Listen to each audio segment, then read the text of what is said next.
Good morning, everyone. Happy Sunday. I see Joel out there in the audience. So we got one person out there. Hopefully, I'll be able to bring them on here in a few. I'm just going to kind of see how this connection goes. My connection has been really poor lately, and I think part of it has to do with my computer processing and stuff too. So we're going to see how it goes.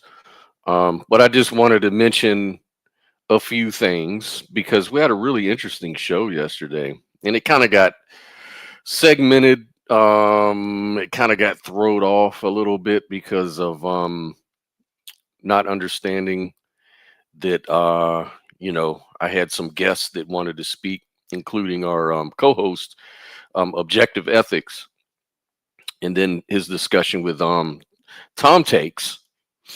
And so it kind of got segmented and part of it got cut short and we weren't able to really express all the, in full everything I kind of wanted to do.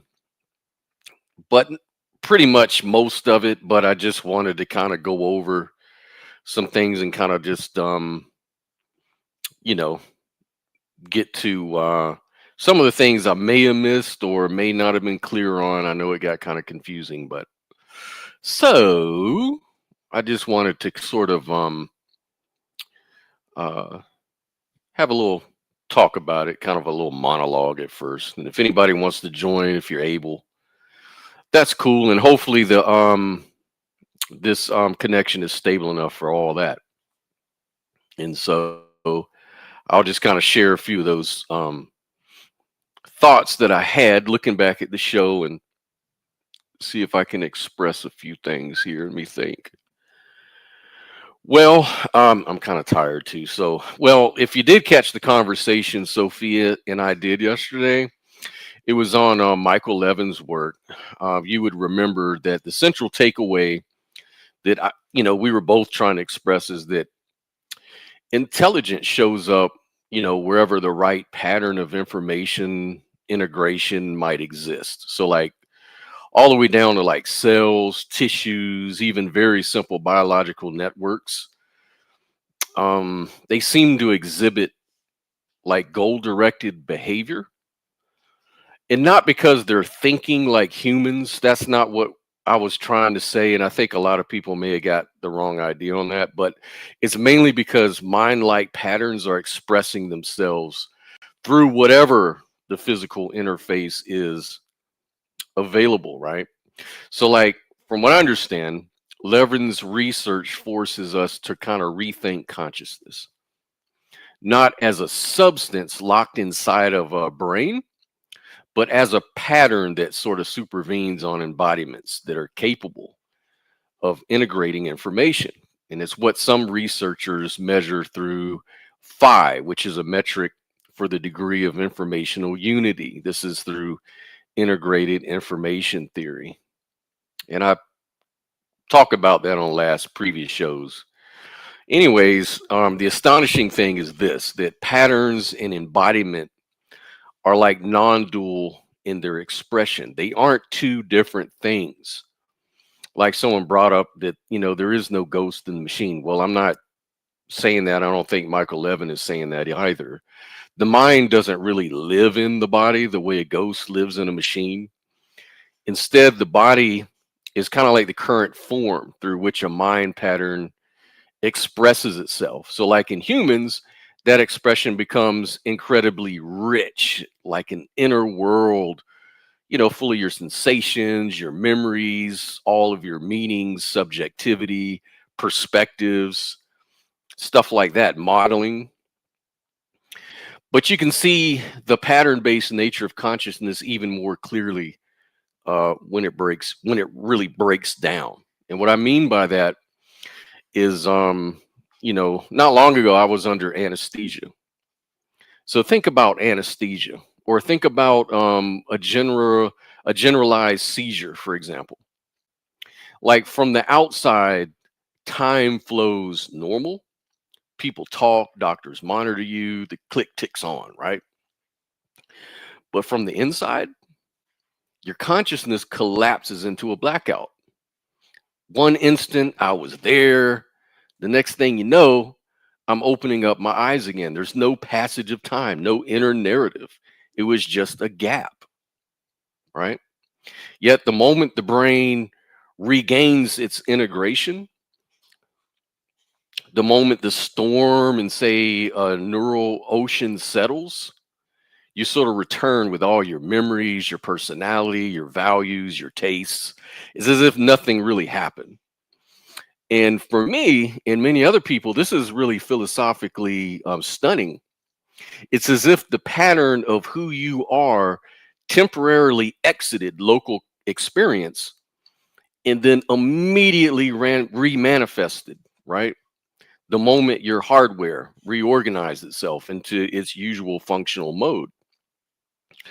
So, like Michael Levin would say, that's because mind is pattern. It's not a substance. A pattern that exists wherever a system is capable of implementing. So here's an analogy I kind of thought up this morning. So imagine like a calm patch of ocean, and it's reflecting the sunlight or the moon or the stars, and that reflection is kind of like a local conscious perspective, like a stable eye. But during a storm, the surface becomes all chaotic. It can't reflect anything. The stars didn't really vanish. The ocean didn't vanish, but the local reflective pattern that gave rise to your experience is disrupted. And that's kind of what anesthesia or seizure is. It's the loss of reflection, not the loss of the ocean. So when the storm clears, the reflection comes back, not from a physical place, but from the fact that pattern becomes computable again. As long as that embodiment, the hardware, has the structural integrity to run that pattern, the software of consciousness boots right back up. And for me, this raises a deep question. Where does the pattern go when the system cannot express it? It seems to maybe return from something like a void of possibility, like a space sort of mathematical forms that Michael Levin compares to like a Neoplatonic reality, like real patterns that nature can sort of instantiate whenever a system is really, sufficiently organized to do it. So different embodiments would express different modes of its pattern. A bird would embody a different interface than a human. An octopus expresses another. And maybe an AI system may express something radically new. And this kind of brings me to a really powerful implication here, right? As we build like these advanced AI interfaces, are we accidentally creating systems capable of expressing entirely new mind patterns? Patterns we might not be ready to predict or understand? Because, we see nature doing this already, right? I had mentioned truth tables yesterday. I didn't get a lot into it because the conversation was all over the place, but truth tables, to just kind of put it simple, it's simple logical mappings of input to output, and it shows up everywhere in these biological systems from what I've read. They're not written down anywhere, and no god or designer necessarily coded them, but nature implements them consistently as though it's computing, like following an intelligent logic that sort of guides organisms long before anything like a nervous system would exist. So this is a very different picture from the classical story of evolution by natural selection. So instead of blind trial and error, incrementally sort of like sculpting forms, we see intelligent pattern completion, systems that strive towards goals, solve problems, and adapt using a kind of embedded logic and informational structure. And that's kind of what I was pointing to, um, yesterday. But the other thing I kind of wanted to mention too is because I talk a lot about idealism and we talk about materialism, physicalism, these sort of things. And the thing to keep in mind is that any metaphysical model, whether it's theistic, materialistic, idealistic, panpsychic, it's ultimately just a conceptual container, right? So, like, these systems may be like sophisticated, really coherent, even really beautiful, but they really can't escape the limitations of the very mind that constructs them. So, to say that reality is consciousness or it's matter or it's a God is sort of to confuse that pointer with what it's actually pointing towards. So concepts really package the ungraspable into something we can discuss, we can debate and defend it, but beingness remains untouched by our descriptions, right? That's kind of my approach. The moment we like declare, something like fundamental reality is this or that, we already impose edges on what we have already defined as having no edges, reality. We take something that's inherently open, boundless, overflowing with possibility, and then we just reduce it to like some definable object within a conceptual framework. But reality or being is not really an object, it's a condition for all your objects. Every metaphysical model, I don't care, no matter how profound it is, it just remains a map. It's a useful representation, yet it's always incomplete. There's always going to be a problem. And this sort of becomes especially clear, like, say, when people say, well, there is no you, there is no me. And you can say that from an idealist perspective or a materialist perspective, for example. The claim is clever, it's really interesting, it sounds really deep and profound until we ask, not me for who? Like the very sentence kind of presupposes a subject who can meaningfully assert it. So our language sort of turns back on itself and exposes its own tensions and paradoxes, right? So the structure of thought betrays the very reality that your thoughts attempt to deny. You can't really remove the witness from witnessing through a sentence. It doesn't work that way. And this is the core problem I find with a lot of folks when we talk about stuff. Words really cannot escape the vantage point of the one who's speaking them. They arise in consciousness and they're shaped by it. We can't step out of experience in order to describe experience from an external perspective. We cannot exist or not exist. We can't exit being in order to explain being, right? This medium of knowledge, it just limits the form that knowledge can take. So every philosophical declaration is sort of confessing the mind's constraints. The only truth that we know directly is that we are. Before theory, before beliefs, before language, before reflection, there's just this immediate awareness of existence. This isness or beingness has no shape, no name, no conceptual boundary. It is not a thing among things. It is just the condition for all appearances of things.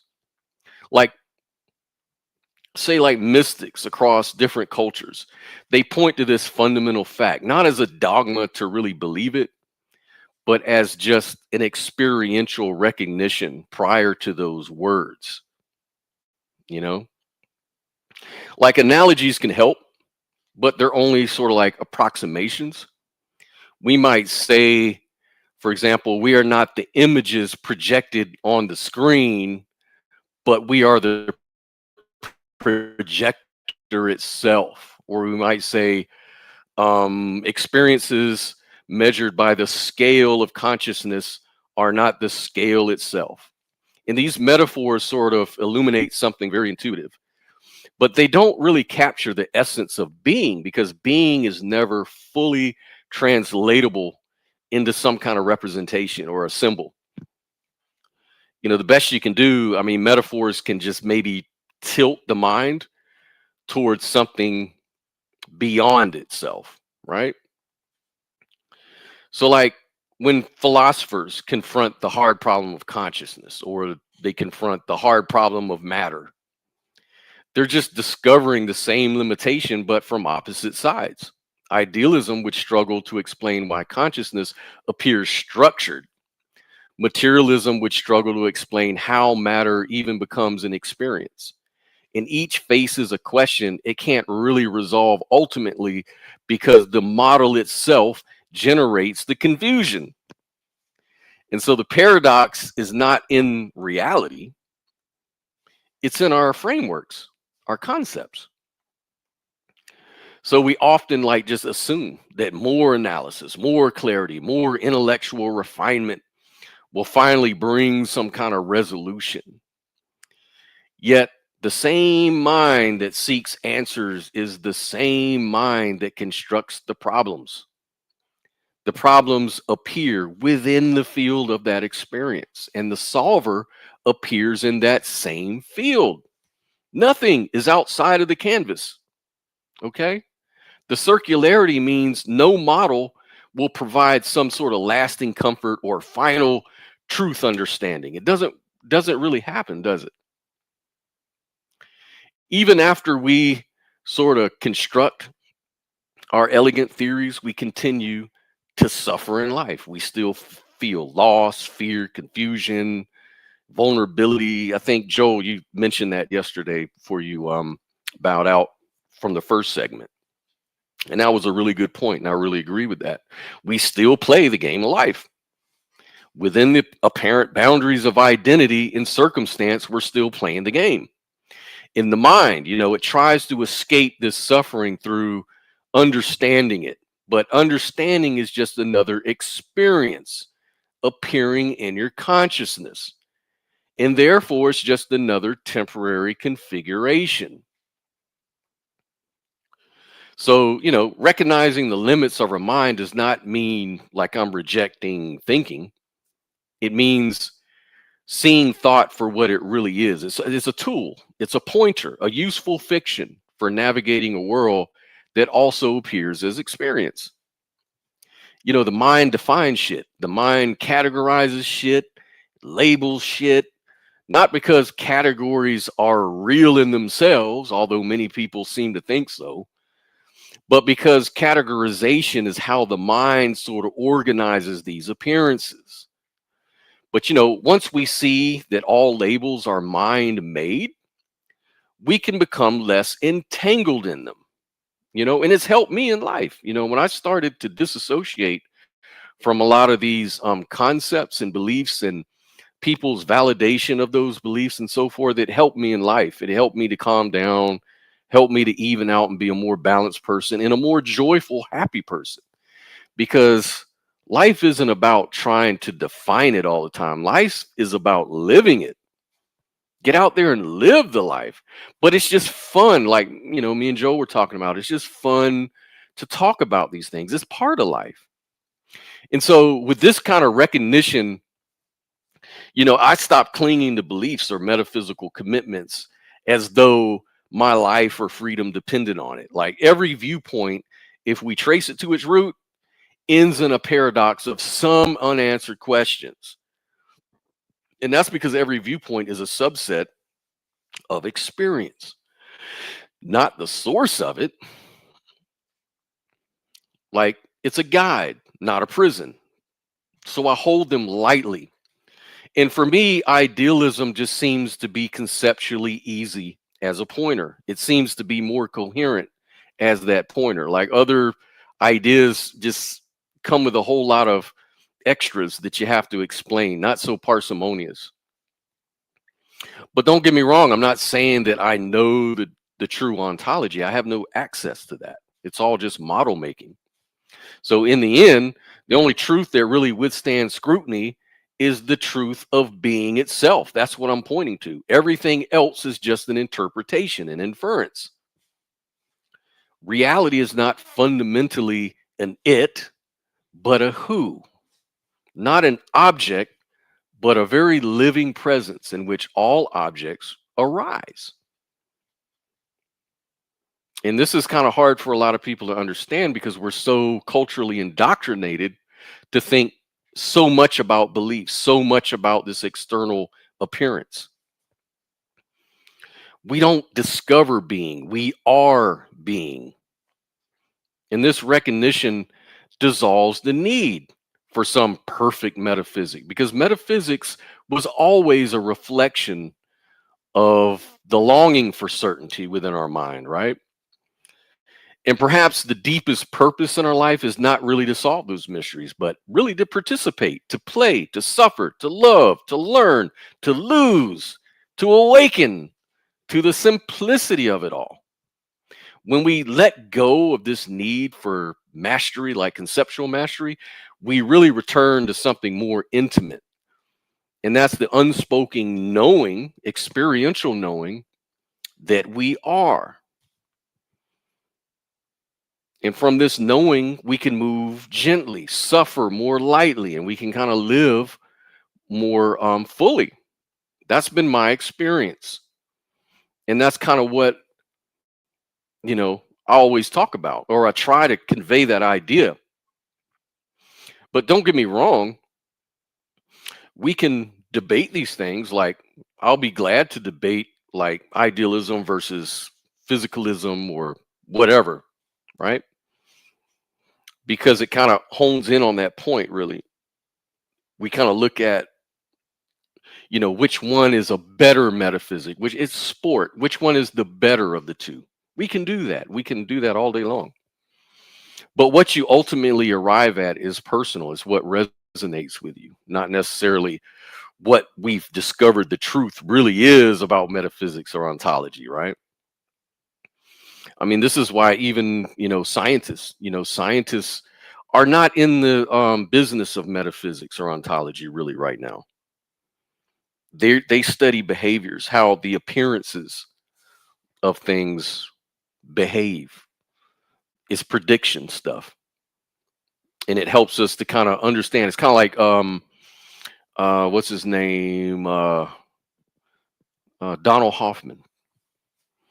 Donald Hoffman talks about that a lot. He says our models, the best theories always define their limitations, their constraints. We can do proofs. They're called mathematical proofs. We can do those. Like Gödel's theorem, for example, illustrates that very perfectly. Even if within your framework you're totally consistent and you explain everything, there's always an axiom that needs explaining too. And even if you can explain the axiom, that model, that theory needs an explanation based on its axiom. So it goes on and on infinitum is how that goes. And so it's fun, it's useful, and I think what we're looking at is the best stories. We're looking at the best stories that fit the data, and we can live by them. We can't until we can't anymore.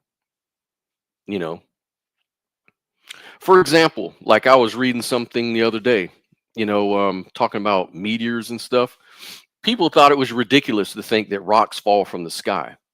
There was a time when people thought, wait a minute, rocks are on the ground. They're on the land or under the water. That's where rocks reside. How is it that they fall from the sky? Like, they're heavy. They would have fell a long time ago. Why are they just continuing to fall? Like, what are they sitting on something up there? You know what I mean? But as we learn more, we refined our view. Now it makes total sense that rocks can fall from the sky because we have an expanded view, right? But even that view got changed. It got changed somehow. Now we talk about gravity as not as some sort of woo-woo force that kind of reaches out and pushes stuff hither and thither, so to speak. Then we started thinking of gravity more as a fabric in space-time, and when mass is pushing down on that fabric, stuff falls into the curvature of that fabric. So we've changed our idea of gravity, and now even that's on the verge of changing. Now we have loop quantum gravity. We're seeking to kind of come up with a theory of everything so we can integrate gravity and everything. So it's constantly changing, constantly doing stuff. We just learn more and more and more. Like Joel says here. Yep, hard problems become easier the more we learn about them. Yeah, we learn so much about them, and there's so much to learn about stuff. And that's why I'm so open-minded to things. And I think that some, especially when we talk about consciousness, I think consciousness is like a special case in reality. It's something about consciousness that's totally different than the appearances in consciousness. It is the very thing that these appearances depend on, right? And so it seems very intuitive to point to an appearance, like say a brain appears, or we observe something else, and we say, oh, that's where this thing comes from. And that may be true, but I'm suspicious. I don't understand that myself. Like there's a lot of people changing their paradigm about that. A lot of movement. Idealism used to be um a dead philosophy. It died out, but now it's sort of coming into vogue. And now you've got panpsychism. There's views of panpsychism like cosmo panpsychism, neutral monism, or these other sort of ideas that are just subtly different from idealism, but they're all kind of the same thing initially. I mean, it's just a language, it's a semantical thing. And that's why I say, like, panpsychism in like constituent panpsychism, let's take that model. Let's go through all the problems on all these models. Materialism has the hard problem of consciousness. It says that consciousness somehow emerges. No one knows what emergence really means. It's almost like a catch-all phrase now, and it's very problematic. People are starting to look at it very suspiciously. It's overused because we see emergence in physical things like the wetness of water, or the fire triangle, things like that, and people are like, oh, cool, this kind of, maybe this is where consciousness emerges. But it's a category error. That's what's pointed out. It's a category error. You have to really explain exactly how does the consciousness arise, why, where, how, why does it unify, right? And so there's a lot of problems. There's a lot of internal tensions on that. And even materialists understand that. And so now the goalposts get shifted. Now it says, well, materialism is, consciousness is the mental state. But now we're doing identity theory. And identity theory has tensions and problems too, because now you're just defining something in terms of something else that doesn't explain shit. It's like, you know, um, consciousness is that, or is computing, or is the brain processing, or is whatever, right? It's the soul. It's always never what it really is. It's always something else. It's never a fundamental thing. So it's always going to have a problem explaining, because, we haven't really understood consciousness that well. All we really know is we experience it. It's a firsthand subjective experience. And it can never be proven. There's no proof of consciousness in the physical world. There just isn't. There's just anecdotes.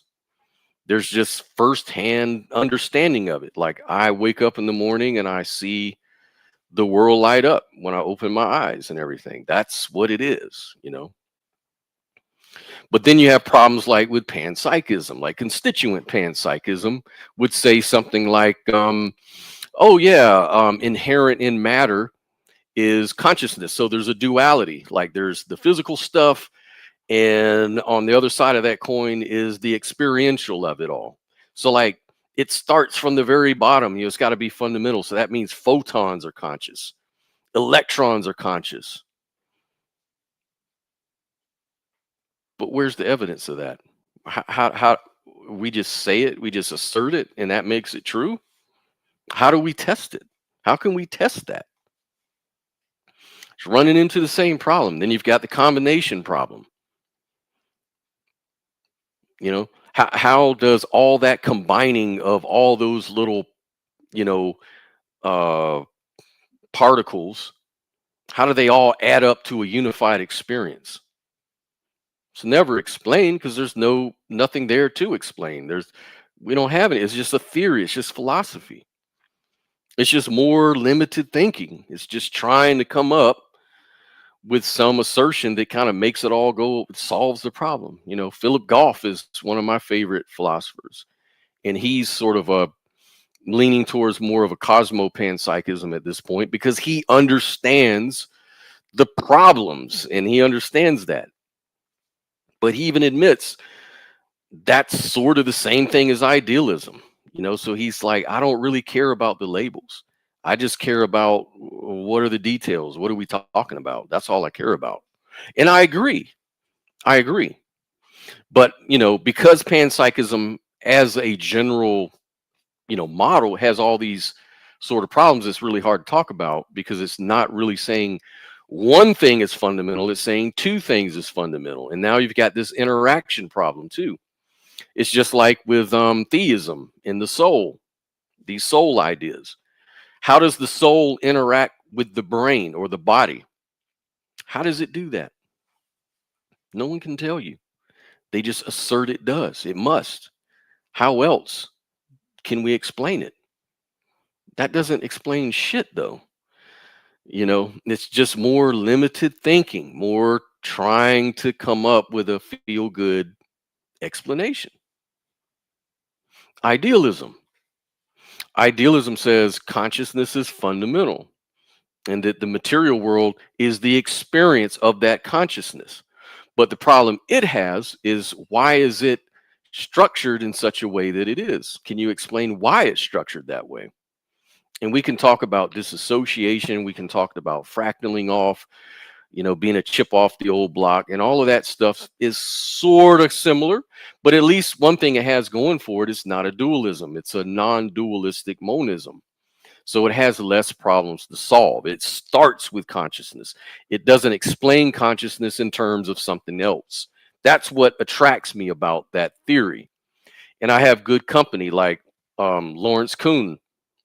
This guy has spent his entire life, from being a neuroscientist to a philosopher now, studying every single model of consciousness there is. And he makes a good point. He says the only model out there that doesn't make this identity theory problem is idealism. It's the only one. It has its own problems. It may not be the ultimate truth, but it's closer to truth, as the name of his show. And I agree. It's more parsimonious. Now, it's not intuitive. Not at all. It's not intuitive at all. And that's the problem. That's the issue. So you can be a materialist. Let's talk about materialism. The materialist monist, like what's his name? Michael Shermer. Him and Deepak Chopra used to debate that all the time. He says, I'm a materialist monist. But material, what is matter? What is physical? What is it? It's that thing that I observe. Okay. What does that explain? You observe something. The only thing you really know is that you're observing. You're a conscious experience is basically what that is. So now you have another dualist. It almost, you're one tick away from being a dualist, because now you're still conceptually dividing these two things in a way, but you're doing it literally, not just conceptually, not just within your experience. Like, at least idealism, some could say, well, you have categories in idealism too. You talk about physical properties, you talk about, the matter, the mind, as two different concepts, but these are relations. Those are relationships. But in materialism, from what I understand, the way I've always understood it is that all there is matter. Matter is in consciousness either emerges out of it, kind of like a genie out of the bottle, or it simply is the identity of the brain state. It is the thing of what matter is like to be matter. So now we're back to sort of a panpsychist kind of view with all its problems. So materialism has no standalone existence. Like matter, under materialism itself, says that matter stops being matter as we describe it at 10 to the minus 33 centimeters. It has no standalone existence. At that point, it becomes an abstraction, a mathematical description, like quantum mechanics. A lot of people think that, and this is another problem I have with panpsychism, is that there's this thought that, if you just combine these little billiard balls called atoms or subatomic particles, you get consciousness somehow in some systems, if arranged the right way. But the thing is, we've come a long way since ancient Greece. Okay. We know that atoms are not observed as little billiard balls. Those are just helpful analogies. Actually, subatomic particles exist within a field of probabilities. Probabilities aren't things. Okay, they're mathematical coordinates, and they interact. And when they interact, they create excitations in this field of probability space. We have this cloud of probabilities. And I'm not a physicist. Don't think that I'm trying to act like one. I'm just saying the way I understand it. And I watch a lot of damn videos, man. Believe me, I watch so much on so many things, And so that's what it is. So, like, if consciousness comes from these little billiard balls and that's not true, then where does the consciousness come from under panpsychism? It comes from the field. And we know an aspect or a characterization of this field is that it's non-local. It's not confined. It's everywhere. It's like a sea of probably, as what's his name, Lawrence Krauss says, reality is just a field of probability, of energy, this potential energy. That's all reality, the quantum field theory. And consciousness interacts. We interact with our physical environment, what we call the physical environment. We interact with it. And if we interact with it, that means we're part of the field. And if we're part of the field that's non-local, then what is this consciousness thing we're talking about? Is it also non-local, or is it more like a soul that's sort of outside of reality somehow, measurable reality? Are we outside of the quantum field? Are we like, some kind of supernatural ghost? Where's the evidence for that? That may be true. I'm all for it. I wish it was true. That'd be cool. I just don't know I just don't have any reason to think so. And but if physicists are studying it, then it's physical, no matter how strange it seems. Yeah, sure. Because what is physical though? Is physical outside of our experience? How do we know? Have you ever been outside of your experience to determine that? Again, science does not explore metaphysics. It doesn't explore ontology. Physical is a label. It's a word. Again, our limited mind trying to grapple with existence. I don't think we're there yet. I don't think that this stuff is the ontology. I don't. It's helpful. It's definitely helpful. Look, there's other views from very smart scientists like Donald Hoffman, like Federico Fregene, quantum physicist, creator of the microchip. They sort of describe it as a very useful fiction. It's kind of like being in a headset, like a VR headset, this greater reality where we are simply inside of it. What about the work of Stephen Wolfram? He says the same thing. It seems like there's just this massive movement within Michael Levin. He's another one. Everybody's sort of coming to this sort of idea that possibly what's going on is that there's this greater reality from which our experience sort of what's the word, it kind of participates in. It participates in.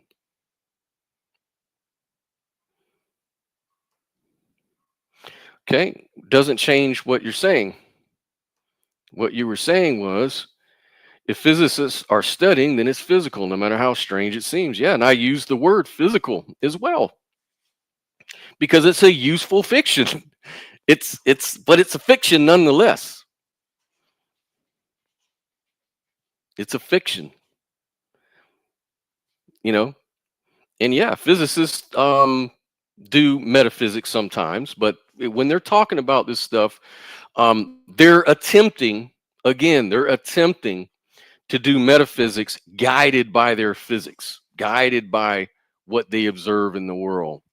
But again, my thought is it's a cool idea, but where's the evidence? Where is it? The only thing these people know is that they have these ideas that exist within their being. That's all they really know. Their inferences and all of that is just a reflection of the human mind. That's all it is. You know? What else say? Okay, good talk, but I gotta go. I'll be listening in. Okay, no problem, man. These are just thoughts. Reasonable people can agree or disagree. Um, but I just kind of wanted to, I'm going to get off here soon, anyways, too. I just wanted to share some of these thoughts that I don't think we really had the chance to really unpack because it can leave people with the wrong impression of what we were saying. That's all. And I'm just kind of bored. Thought I would take the opportunity to actually talk about that, right? But yeah, um, I'm all for models. I love modeling. I think it's fun. I like modeling. And I don't really care which model ends up being the truth. I just want to know what the truth is. But I'm not just going to start believing things when I'm not really convinced. From my experience, I've been wrong about stuff. People, humans throughout history have always been wrong about stuff. They're always sort of revamping and reinventing their models and theories. Like consciousness, I mean, consciousness has so many theories. We study consciousness so much over the last, 30, 40 years in depth. And all we've done is create more theories. There's just more models. Like, I think there's like over 200 models of consciousness. I agree with Neil deGrasse Tyson that says that's kind of telling. That tells you that we don't know what the fuck we're talking about when it comes to consciousness. Like with the theory of evolution, we don't have 200 different theories of evolution that all have different starting points and axioms, do we? Um,